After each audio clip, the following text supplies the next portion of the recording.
I'm Carrie Varohaikis, and today I'd like to make a confession. If you're a regular listener to our show, you'll know that I open up most episodes with a little teaser of what listeners can expect. In every episode, I work with our writer, Anthony, on a chapter spotlight, finishing with this. Let's roll it. Let's move on to the chapter spotlight. If you or your chapter would like to be profiled on the show, please email us at podcast@ausa.org. Hua. Hua. Yeah, I'm not buying the hua. Can you try it again, Carrie? Hua. If you don't already know, hua is a battle cry used by the Army, as well as air and space forces, that generally means anything and everything except no. It has a storied tradition, dating all the way back to 1841 by some accounts. Anyway, every episode I say it, and, well, hua. Hua. Hua. Take two, okay? Hua. Can we do it a third time, please? Okay. One more. Take three. Hua. Again. Hua. Hua. The team here at Army Matters always has me repeat it numerous times. Let's try it until it sounds just right. Hua. Hua. So for this episode, the team decided to bring in a coach. Someone unexpected. It was Ahsha B, who is one of today's guests. Ahsha is this year's winner of the National Military Youth of the Year Award presented by the Boys and Girls Club of America. Even at the young age of 20, Ahsha is already an accomplished motivational speaker, host of a brand new podcast herself, and, well, an all-around inspiring young woman. I started off by asking if she ever gets nervous. Absolutely.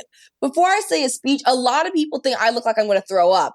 At some point, I probably feel like that, but I'm fine. Like everyone just kind of has their process. Everyone kind of has a little ism that they do, to kind of get the nerves out. For me, I pace back and forth. My face looks sick. I look like I'm just going to die right on the spot, but I'm good. It's just me processing, getting ready. I give myself a pep talk.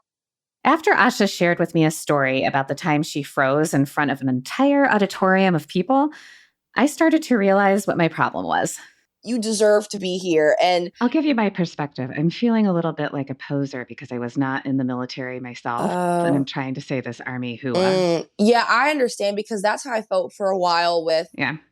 When I first was going into National Military Youth of the Year, I felt like I was like an imposter because my dad was retired when he and my mom got married. So I feel like I didn't have that experience of a parent being in the military.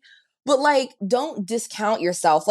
I'm sure that the military and Army is proud that your hua is representing them. Everyone has a different hua, so it's okay. Yeah.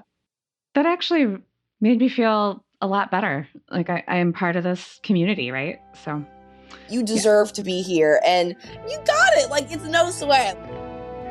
After some prompting, I tried it again. Please email us at podcast@ausa.org. Hua. Yay! Thank you so much for helping me get there. Hua. I think that's good. In today's episode, we speak more to Ahsha B, as well as Jim Clark, the president and CEO of the Boys and Girls Club of America. We learn about the organization, get their thoughts on what problems today's youth are facing, and yes, get more motivational advice from Ahsha. I'm Carrie Varohaikis, and this is Army Matters. I'm always going to be self-conscious about this. We're going to put that in. We're putting that in.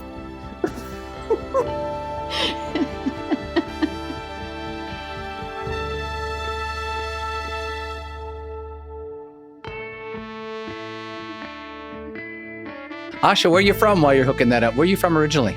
Yes, so I'm actually originally I was born in Virginia Beach. I say I'm from Virginia, but then I lived in Georgia from 8th grade all the way until graduating from high school. Excellent. And then back in Virginia Beach for college. So yeah, that's good.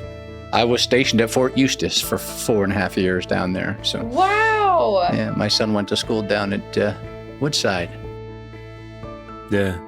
He used to work for a 4-star general. That means he's a big deal.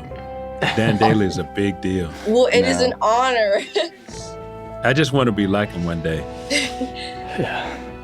Well, some of us have to realize our limitations, shall we? I know. So where do you want to start, Les? You want to start at the top? Yeah. Yeah, okay. Yep. All right. Hello, everyone. This is Lieutenant General Retired Leslie C. Smith, the 66th Inspector General of the United States Army. And I'm joined here with my battle buddy, Dan Dailey. Dan, how are you doing today, bro? Les, I'm doing great. And hey to the whole team out there. This is Dan Dailey, the 15th Sergeant of the Army, United States Army retired. And we have another incredible show today that I'm going to let Les take the lead. He's driving the car this morning, so. I'm driving the car today? Well, thank you. Time to take off the training wheels. We have two great guests today, both from the Boys and Girls Club of America. It's an organization that I've personally been involved for the past 7 years, and it does a lot of great things. First, we have Ahsha B from the Boys and Girls Club of America, Military Youth of the Year. Welcome to the show, Ahsha. Thank you so much. And thank you so much for having me. That was an awesome introduction. Really appreciated that. Ahsha, that's so good. I'm already motivated. We also have the man who runs the entire organization, Mr. Jim Clark, President and CEO of Boys and Girls Club of America. All 5,000 locations, right, Jim? That's right.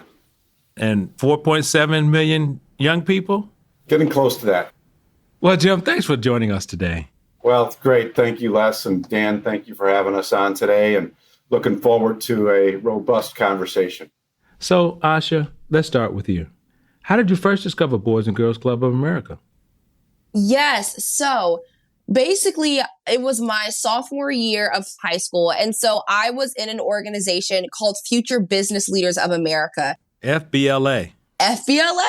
Yes, yeah, we know about that. knows. Yes. Right yes. on. That was the first time I actually ended up competing in public speaking. And it was the first time I really realized my passion and my love for it. And I was like, oh, shoot, okay, I'm not bad at this. Okay, I can dabble in this a little bit more. So I remember telling my mom, because we lived in a very, very small community called Camden County, Georgia, right above the Florida border. I remember saying, I don't know where to find public speaking opportunities. So I ended up going to my local teen center because my brother was going there previously before me, just to kind of check it out and see what was there. So I remember my parents were like, we set up a meeting with the main advisor there and she's going to talk to you about it. So I remember going in there. First thing I saw is there were boys everywhere. I was the only girl in there. I was like, oh, heck no. Like, what is going on? So I remember I'm sitting in the meeting and we're talking about all these different opportunities. She tells me how, one young lady met Misty Copeland and she met Obama. I was like, what? So I was just all in right there. And so I did my very first speaking opportunity. It was a talent competition. I said a speech that I wrote myself and it took off from there, really. And that was really how I discovered the Boys and Girls Club. And here we are a couple years later, and you're now the recipient of the organization's Military Youth of the Year Award. Can you tell us a little bit about your military upbringing? Well, what's interesting about my story, I guess, is that when my mom and my stepdad got married, my dad was retired. So he had been in the Air Force 25 years. And so it was one of those things where I got the back end of being a military connected kid. To me, like, I didn't know what it was like to have an active duty parent who's traveling and who would miss Christmas and stuff. Because for me, when I had always heard a military connected teen, that's what I heard, and their parents were active duty. And so I remembered the reason why we had to move down to Georgia was because my dad was working in IT and got a new job down in Georgia. So I kind of had that regular teen experience of having to move, but it wasn't connected to the military. And so when it came time for me to enter into the Youth of the Year competition, that's why I was nervous at first, because I was like, I don't have that stereotypical military connected teen story. Ahsha, let's take a step back. You're in college right now. How would you describe what the Boys and Girls Club does to people who haven't ever heard of it? Well, that is a wonderful question because I've had to do that many times since being here at college. So the way that I describe it is basically a large nonprofit organization that helps invest in the future of youth. And I think that's very important because I tell my friends here, I feel like in our society today, especially with social media, teenagers get painted as okay, we're these misfits who don't know, who we are or what we're doing. We're just going around doing different things and we're not set in a plan. But Boys and Girls Club, they invest in the youth and they create opportunities and spaces for youth to figure out what they're good at and what they want to do. For example, I met a girl who found out she loved to dance through doing Just Dance at her teen center. You get these kids who figure out their passions through the opportunities that the youth center creates. And so that's how I describe it to my friends. It's a land of many opportunities, as I commonly say. Now, Jim, let's go over to you. We heard from Ahsha a minute ago about her journey to the Boys and Girls Club. How did you get started working with them? I got involved in Boys and Girls Clubs in Milwaukee, Wisconsin, first as a volunteer. And it is a workforce story. Well, the company I worked for, I just saw this huge population of teens and kids that I thought will be our future workforce. So that was what attracted me to it. Mm-hmm. Very quickly, I found out it was so much more than that. And obviously, that's when I drank the blue juice, as we say, and it's been part of me ever since. And so that's how I got involved. And then one thing led to another and became marrying my passion with my profession. That's great, Jim. On this show, we talk a lot about purpose, and I know you found that in the club. What are some of the biggest changes the organization has undertaken under your leadership? I think it's evolved quite a bit in 163 years. The first Boys and Girls Club was in Hartford, Connecticut, 1860. And some things haven't changed. I will tell you that as well. We've always been facility-based. That was the same in 1860. It was always about having caring adults that would make a difference in the lives of youth. That is the same today. And then it was always about getting kids off the streets where they'd normally get into challenges or trouble and putting them into a productive environment with intentional programs, feeding them, giving them something to eat, and also making sure they had some fun so they'd want to come back. What has changed a lot is really our focus when it comes to how we go about creating these great futures for youth. So today, instead of just a social rec type program, it's very intentional around academic success, things like how we deal with youth who lose ground in the summer when it comes to math and reading. So we have intentional programs that bridge that gap so they don't lose ground and or gain ground before the next school year starts. Today, that looks a little different even in how we are thinking about 2023. Kids and teens have gone through a horrific period of time with the pandemic, yes, but with social unrest, yes, with a very challenging political environment and a lot of questions. And this also has caused a great deal of anxiety, stress, trauma in the lives of kids. And we see this coming out in the numbers from the CDC, numbers of kids, teens that are either depressed, contemplating suicide, or have tried to commit suicide. So we have a mental wellness challenge today, and Boys and Girls Clubs is right in the middle of that. Jim, we all talk about the difference in generations. And actually, I just sat on a panel last week talking about how this generation is different than the previous and the one previous to that. What do you see in the challenges of our youth today in this generation? Look, I think some of the challenges for this generation are exactly the same as they were for previous generations. And then I think at the same time, there are new and improved challenges or more difficulties, if you will. For example, the level of, as I said before, trauma and stress and anxiety in the lives of youth. This is probably 8-9 years ago, the level of stress in kids surpassed that of their parents for the first time. So I think this dynamic has created a lot of challenge. Also, the level of political divisiveness in the country today, we haven't been at this level since the early 1900s. Yeah. This is tough for kids and teens to understand. So I think this generation is seeing a different part of our country, our civil society, than what previous ones have seen in a long, long time. I think the other big differentials are the impact of social media. Yeah. And that's a double-edged sword. A lot of good comes from it, but a lot of challenge comes from it as well. And I think when it comes to some of this mental wellness or mental illness I was talking about, social media is not our friend there. So those are a few of the differences. Yeah, I know when I grew up, there was no social media, but even the stress of peers and school and kids and all those things. Back over to you, Ahsha. What do you think about social media today and how does it affect teens? I think that social media definitely is a double-edged sword. I think that social media is a great way to share your story, lift up the voices of not just yourself, but those around you in your communities. So many injustices and struggles of a community have been seen through social media. And I think that is an amazing thing.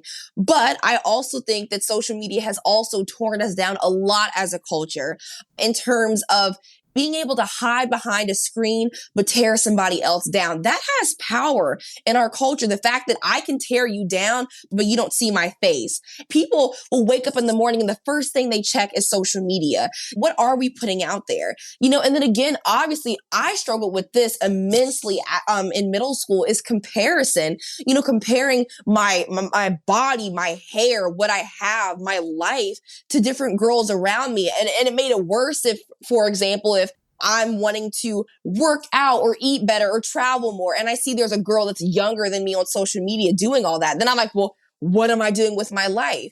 Each person has a different life experience, and you can't compare the things that you've been blessed to be able to experience with another person. And so, like I said, it's a good and it's a bad. So that's kind of my perspective on social media. That's good. Let's pull that thread just a little bit. So, Ahsha, what's the biggest challenge you've had to overcome in your life? Oh, I would say the biggest challenge I would have is definitely comparison. Okay. From a very young age, I was told that, you're not good enough. You have to be better. And so I definitely carried that with me. And that became my identity, is that I wasn't good enough. That was put into my schoolwork. I actually was diagnosed with testing anxiety in math. But before that, it was always, okay, well, the girl across from me is better. This guy is better. Why do they get this question faster than I get it? Not realizing that everyone learns differently. Right. Moving into middle school, of course, it was more physicalities and talking about my hair and really seeing my identity and comparing my identity, even as being a Black female and struggling with that and carrying the weight of that and letting that insecurity define who I was. And then moving into high school, my life experiences, why am I not going here like this girl? Why am I not as successful as this girl? Will people like me more? And I know that comparison is something that all of us struggle with, but it was truly very crippling for me because I didn't know who I was. I didn't know what I was good at. I compared myself to my brothers.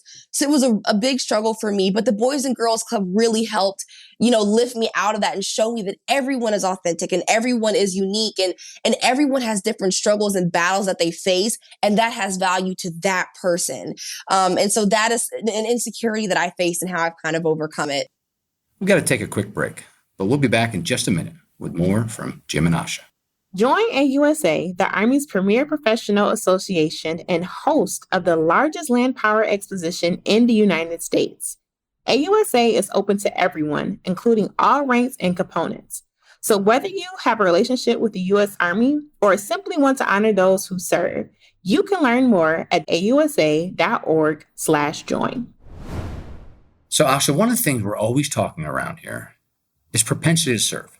It feels like today's youth is less interested in serving their country than previous generations. Is that a misperception?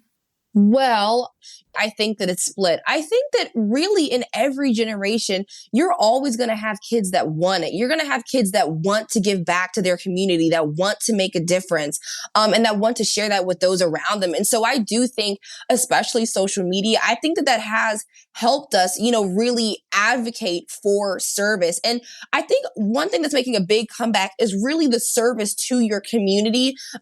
I see teens giving back to whether it's the school or a library or a park or a gym, really giving back to their hometown and where they came from, because I realize, that's where your story started and you want to give back to the youth there and show them that opportunity. So I don't think service is dead in our generation. I think it is very much so alive and supported by social media as well.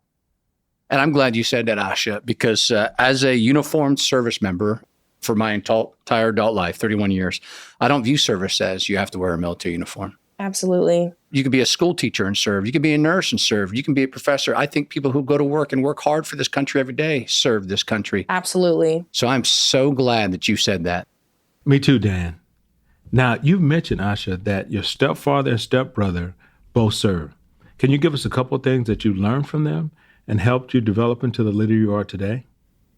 Well, I can say this from my dad, and definitely time management and organization. If that has not been drilled into my head, I really don't know what is. He manages his time so well, and he has so many different opportunities. He always tells me you should have multiple streams of income. So he's, working his job, he's investing, he's doing this. They're getting ready to do an Airbnb business, and he manages everything so well and still has time for me and my mom and everything. And so that's one thing that has really been applied to me and to my life. And another thing that I've learned really from both my dad and my brother is the importance of family. I was raised on family dinners and really focusing in on that community, that nucleus family, and really learning to invest in each other. And that it's not just about you, it's about paying attention about the feelings and the emotions of the person across the table from you. How are you making them feel? And so that has really been cemented into the person that I am today. And I want to carry that into my family and relationships as well. That's excellent. Well, I'm going to close with just my last two questions, and it's the same question for both of you. What advice would you give to the youth of America today? I think one of the key points I would leave with youth that are coming through any program right now is to take time to listen to those around you, peers, adults, others. Be diligent and question. Question what you're hearing, question what you're seeing, and make your own decisions. And don't just go on the advice or decisions of others. Yes. Well, my mantra that I always tell youth is know the truth and the value of your story. But another set of advice that I would really give is step up and step out. As youth, we are in a generation where we have been given so many opportunities and resources to create change and to help those around us and to see the issues in families and communities and school systems. And we have the resources, whether it's social media or even the technology that we have today, to pour into those around us. And so step up, be bold. Our voices are being heard. We have organizations like the Boys and Girls Club who will help us amplify our voices. So when you know that your story has truth and has value, that sets you up to be able to make a difference. Very powerful. Wow. That's good. Yeah, Ahsha's goal is to become a motivational speaker. I would say she already is. I think so. Yeah. For all our young folks in our military affiliated youth, what advice would you give someone, a young person especially, who's going through a hard time? Don't give up and keep fighting. Okay. I know it's really, really, really cliche, but don't give up on the light at the end of the tunnel, because every day you're here for a reason. You have been willed into existence, and there are people on this earth that love you and that care for you and that invest in you. So when you break down that guard and you allow people into your life that you can lean on and that will help guide you through those dark moments, don't give up. And don't give up on yourself, because I have been through hard times and I know what it's like to feel like there's not a light at the end of the tunnel. But you have to believe in the strength that you have been given and that others see in you. So don't give up and keep fighting. Definitely. Like I said, Ahsha, you're already a very motivating speaker. Jim and Ahsha, we've got so many more questions, but I can't think of a better place to end our interview. Thanks to both of you for joining us today. Great future start here. If you want to find out more, too, you can go to www.bgca.org and find out how you can get involved or you can help. Roger that. And we hope to see you there. Thanks so much, teammates. We've just heard incredible insights from Ahsha and Jim. And in today's chapter spotlight, we'd like to focus on another inspiring speaking session in the AUSA family. On March 6th, the Henry Leavenworth chapter, based in Leavenworth, Kansas, hosted a breakfast for over 100 attendees, including JROTC cadets, community and military leaders, and chapter members. Enthralling the crowd was Lieutenant General Milford H. Beagle, commander of the Combined Arms Center there. General Beagle praised the idea that people are the Army's greatest strength, and by working together, that relationship is beneficial for all. Congratulations to everyone at Henry Leavenworth. If you or your chapter would like to be profiled on the show, please email us at podcast@ausa.org. Hooah! To all our listeners, thanks for joining us. Army Matters is brought to you by the Association of the United States Army, the U.S. Army's professional association, member-supported, Army-connected. Visit us at AUSA.org for more information or to become a member. Your membership helps AUSA continue to carry out its mission, educate, inform, and connect with the total Army, our industry partners, and supporters of a strong national defense. Today's episode was hosted by Lieutenant General Retired Les Smith and SMA Retired Dan Dailey, and anchor hosted by Carrie Barrow-Heckes.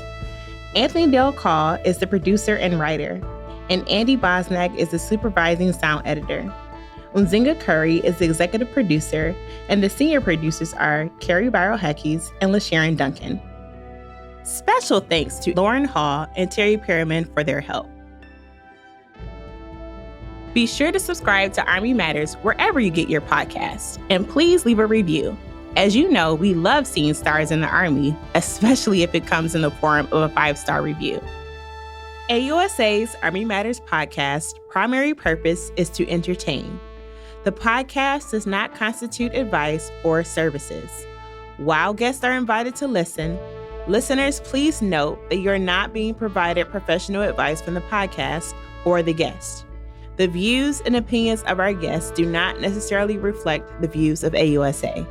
For questions or to provide topic recommendations, email us at podcast@ausa.org.